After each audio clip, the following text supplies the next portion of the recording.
So here I am working on a Honda Karcher, 2.4 gallon per minute, 2500 psi. It's a straight shaft down. We're looking at the unloader valve here. It's been sticking. So this is what they look like. It goes right in there, just like that. And then there's a little cap that goes over it with 2 screws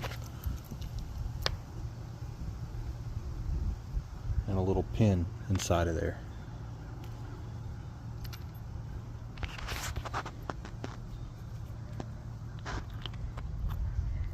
The pin, sorry, it's really hard to hold this. The pin that goes in there is going to go down and back inside of it if it falls out. It sits like that. And then that assembly is going to go all back in here